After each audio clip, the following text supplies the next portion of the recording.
آپ کے ذہنوں میں ہوگا کہ عدت میں نکاح اور کیس ایک چل رہا ہے عمران خان پر اور بشرا بی بی پر. اس کیس کے دو حصے تھے. ایک کہ بشرا بی بی اور عمران خان نے عدت میں نکاح کیا, اور دوسرا حصہ تھا کہ نکاح سے پہلے دونوں کے ناجائز تعلقات تھے. اور یہ اب اس کیس کے مدعی ہیں خاور مانیکا صاحب, جو بشرا بی بی کے پہلے خامد ہیں, اعلیٰ حضرت خاور مانیکا صاحب. اس سے پہلے مدعی تھے محمد حنیف صاحب. محمد حنیف نے یہ کیس, ایک شہری محمد حنیف ہیں, ان کو پتہ نہیں کہاں سے خیال آ گیا کہ ایک عدت میں نکاح ہو چکا ہے, لہٰذا میں اس کو عدالت میں لے جاؤں. انہوں نے اسلام آباد کی ایک عدالت میں یہ مقدمہ کیا, کیس کیا. اس عدالت نے کیس خارج کر دیا اور کہا کہ جب اگر دو نکاح ہوئے ہیں تو یہ تو لاہور میں ہوئے ہیں, تو لہٰذا اسلام آباد میں آپ کیوں مقدمہ کر رہے ہیں, لاہور میں کریں. کچھ عرصے بعد انہوں نے ایک اور عدالت میں مقدمہ کیا, سیشن کورٹ میں. وہاں تھے قدرت اللہ جج صاحب. قدرت اللہ جج صاحب نے ان کا درخواست منظور کر لی, مقدمہ شروع ہو گیا. اسی دوران اعلیٰ حضرت خاور مانیکا صاحب گرفتار ہو گئے, اور پھر وہ 1 مہینے بعد رہا ہوئے. انہوں نے ایک انٹرویو دیا اور اس پر جس میں انہوں نے الزامات لگائے کہ عمران خان اور بشرا بی بی نے عدت میں نکاح کیا ہے, اور عدت میں نکاح کیا ہے, اور نکاح سے پہلے ان کے ناجائز تعلقات تھے, اور بہت سارے الزامات لگائے. تو جس رات کو یہ انٹرویو ٹی وی پہ نشر ہوا, اس سے اگلے دن محمد حنیف صاحب عدالت پہنچے اور انہوں نے کہا, میں اتفاق دیکھیے کتنا حسین اتفاق ہے کہ اس سے اگلے دن محمد حنیف عدالت پہنچے اور کہا کہ میرا چونکہ اس کیس سے لینا دینا کوئی نہیں, نہ میرا بشرا بی بی سے کوئی لینا دینا, نہ میرا عمران خان سے کوئی لینا دینا, میں درخواست اپنی واپس لیتا ہوں, اپنے جو میں نے درخواست کی واپس لیتا ہوں. اس پہ 2-3 سماعتیں بھی ہو چکی ہیں.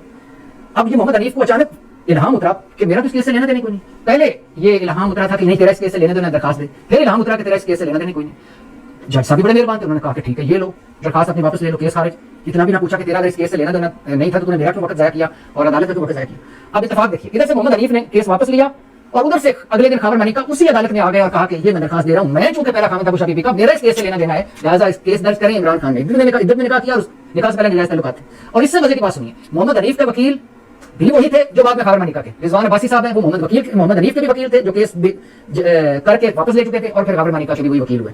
اور خاور مانیکا صاحب کا ایک آڈیو کلپ بھی آپ ویڈیو کلپ بھی سن چکے ہیں, جس میں وہ اس سے پہلے فرما رہے تھے الزامات لگانے سے پہلے کہ عمران خان اور بشرا بی بی دنیا کی پاک باز ترین خاتون ہے. عمران خان بھلا آدمی, اللہ اسے لمبی زندگی دے, صحت دے, خوشیاں دے, وہ اس کے لیے ہمارا گھر مرشد خانہ تھا, اور بشرا بی بی اور عمران خان کی وجہ سے میرا گھر نہیں اجڑا, عمران خان کی وجہ سے میرا گھر نہیں اجڑا, اور نہ عمران خان نے عدت میں نکاح کی. بشرا بی بی جیسی پاک عورت میں نے دنیا بھر میں نہیں دیکھی. اچھا, اور اس گواہ کے اس نکاح کے یعنی عدت میں نکاح کے 2 گواہ ہیں مین. ایک تو خاور مانیکا جن کا میں بتا چکا ہوں, دوسرے عام چودھری جو عمران خان کا سایہ تھے.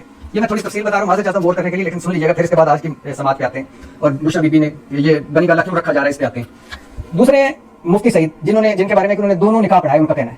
مفتی سعید صاحب کا ایک آڈیو کلپ ہے, ویڈیو کلپ پہلے ہے, جس میں وہ کہہ رہے ہیں کہ اسلام کے بڑے بڑے علماء نے اور اسلام کی بڑی بڑی بک کتابوں میں یہ ہے کہ جب عورت کہہ دے کہ میری عدت پوری ہو چکی تو سمجھو اس کی عدت پوری ہو چکی. حضرت عمر رضی اللہ عنہ کے دور میں ایک یہ ہوا بھی, لہٰذا بشرا بی بی نے مجھے کہا تھا کہ عدت پوری ہو چکی, عدت پوری ہو چکی. اب وہ بھی اس میں گواہ کہ نہیں جی بشرا بی بی نے تو جو نکاح کیا وہ فاسق ہو چکا, تو وہ غلط ہو چکا, تو انہوں نے تو بہت بڑا گناہ کیا. دوسرے عام چودھری صاحب عمران خان کے دستے راست اور خاور مانیکا آپ سمجھ چکے ہیں. اب آ جائیے اس پہ. تو اس عدت میں نکاح کیس چل رہا ہے اڈیالہ جیل میں, اور گزشتہ روز اڈیالہ جیل میں اس کی عدالت لگی اور جج قدرت اللہ نے عدالت لگائی. اچھا, رات 9 بج گئے, صبح 9 بجے یہ سماعت شروع ہوئی تھی, اور رات 9 بج گئے, 12 گھنٹے بعد جب رات 9 بجے تو عمران خان جو جیل میں کیمرے لگے ان کی طرف دیکھ کر کہنے لگے کہ آپ کوئی مجھے دیکھ رہا ہوگا, اس عدالت کی مانیٹرنگ کر رہا ہوگا, تو مہربانی کریں, آپ وکیل بھی تھک گئے ہیں, میڈیا بھی تھک گئے, میں بھی تھک گیا ہوں, سارے تھک گئے, تو کل پہ رکھ لیں, آج ہیٹرک نہ کریں. وہ کہہ رہے توجہ دلا رہے تھے کہ ایک پہلے دن سائفر میں سزا ہوئی, دوسرے دن توشہ میں ہوئی, اور اب تیسرے دن عدت میں نکاح والا, تو آج ہیٹرک نہ کریں, 1-2 دن کر لیں, آرام سے کون سے کر لیں. انہوں نے جج کو بھی کہا, جب یہ کہا کہ کیمرے کی طرف دیکھ کر تو پورے عدالت میں جج سمیت سارے ہنس پڑے.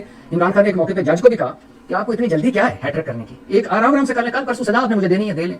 اور ایک جب میرے عمران خان کے وکیلوں سے بات ہوئی, یہ ذہن رکھیے گا کہ ایک سزا, یہ بڑا لو لیول کا کیس ہے, گھٹیا لیول کا کیس ہے جو عمران خان پہ چل رہا ہے, اور اس کی ایک سزا, اس گھٹیا قسم کی سزا یہ بھی ہو سکتی ہے کہ عدالت کہہ دے کہ عمران اور بشرا بی بی کا پہلا نکاح بھی نہیں تھا, دوسرا نکاح بھی نہیں تھا, عمران اور بشرا بی بی آپس میں میاں بیوی نہیں رہے. یہ فیصلہ بھی دیا جا سکتا ہے. ایک وکیل جو عمران خان کے کیس لا رہے ہیں وہ کہتے ہیں کہ اس طرح کا بھی آج کل جو فیصلے آ رہے ہیں آ سکتے ہیں.